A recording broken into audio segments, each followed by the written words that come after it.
Kemarin ada pesan dari Jenderal Teddy Oh, apa itu? untuk lebih KSP membantu komunikasi program-program pemerintah, keberhasilan pemerintah. Apa yang membuat Muhammad Qodari begitu dipercaya hingga 3 kali dilantik hanya dalam kurun waktu 2 tahun? Wakil Kepala Staf Kepresidenan, Kepala Staf Kepresidenan, Kepala Badan Komunikasi Pemerintah, 3 pelantikan dan tanggung jawab yang terus naik. Mengapa seorang Prabowo Subianto memilih pria ini untuk mengisi posisi-posisi strategis? Jawabannya tidak sesederhana loyalitas, tidak sesederhana kebetulan. Dan untuk memahaminya, kita harus mundur jauh ke belakang. Muhammad Qodari lahir di Palembang, 15 Oktober 1973. Mendedikasikan hidup untuk mempelajari manusia, Qodari menempuh S1 Psikologi Sosial di Universitas Indonesia. Ia juga memperdalam ilmunya dengan S2 Political Behavior di University of Essex, Inggris. Kembali ke Indonesia, ia bergabung dengan CSIS sebagai peneliti sebelum pada 2003 dipercaya sebagai Direktur Riset Lembaga Survei Indonesia. 3 tahun kemudian, ia mendirikan Indobarometer, lembaganya sendiri. Setiap kali Indonesia memasuki musim pemilu, Qodari adalah salah satu nama yang paling dicari. Bukan karena ia selalu benar, tapi karena setiap klaimnya bisa ditelusuri melalui angka-angka. Ia adalah penafsir yang tidak memihak, analis yang tidak mewakili kubu manapun, hanya mewakili metodologinya sendiri.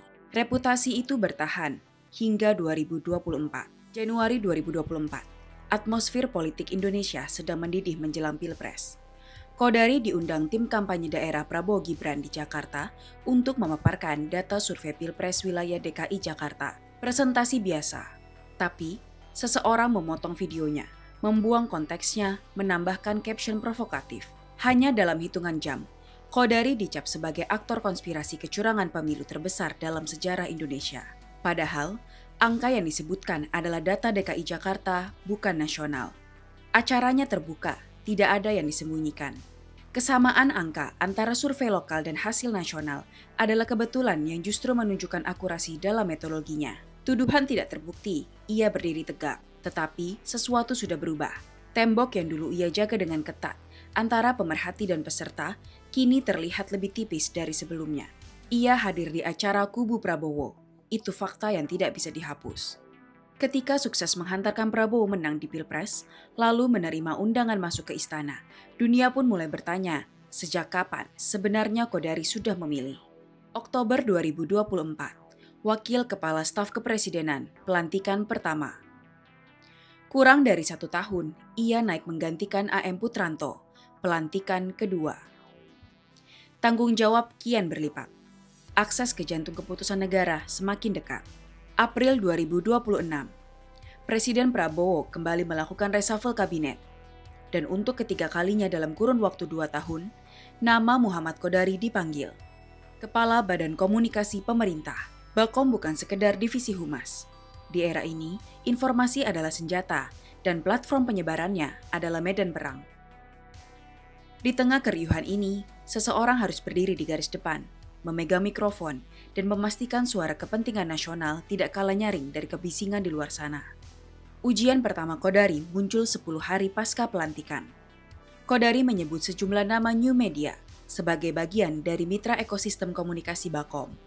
Niatnya untuk menyampaikan pesan bahwa pemerintah akan bersifat inklusif, menjangkau berbagai kanal informasi demi kepentingan publik. Publik bereaksi cepat. Pertanyaan demi pertanyaan mengalir tanpa jeda.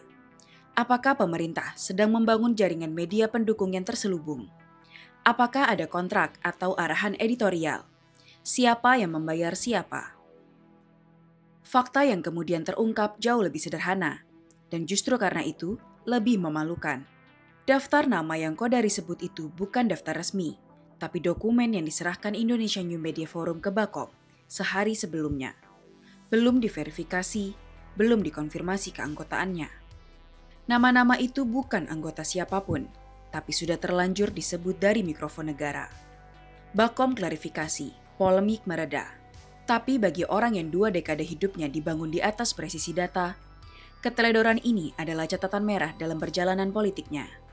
Qodari tahu betul bagaimana kepercayaan publik terbentuk. juga bagaimana ia hancur. Juni 2026, ketika maraknya desakan publik agar pemerintah menghentikan program makan bergizi gratis, Kodari pasang badan, ia tak ragu. Bagi Kodari, tidak ada ruang negosiasi mengenai keberlanjutan program makan bergizi gratis. Ia menyebut MBG sebagai kontrak politik, janji kampanye yang tidak bisa ditarik begitu saja. Sebagai kepala Bakom, Kodari berbicara dari dalam sistem, bukan dari luar. Dan disitulah pertanyaan yang sesungguhnya muncul. Bukan soal benar atau salah. Publik mempertanyakan bagaimana seorang yang dikenal karena objektivitasnya, kini mengelola kepercayaan publik dari kursi yang berbeda. Seorang pria yang 2 dekade hidupnya dihabiskan untuk menilai orang lain, kini sedang dinilai, bukan oleh satu orang, tapi ratusan juta rakyat yang setiap hari bergantung pada informasi yang benar demi mampu mengambil keputusan tentang hidup mereka. Kita belum tahu sampai kapan ia akan bertahan. Kita belum tahu ujian apa lagi yang menunggu di balik pintu itu. Yang kita tahu, jabatan ini bukan hadiah. Ini adalah pertaruhan, dan taruhannya adalah kepercayaan masyarakat pada negara.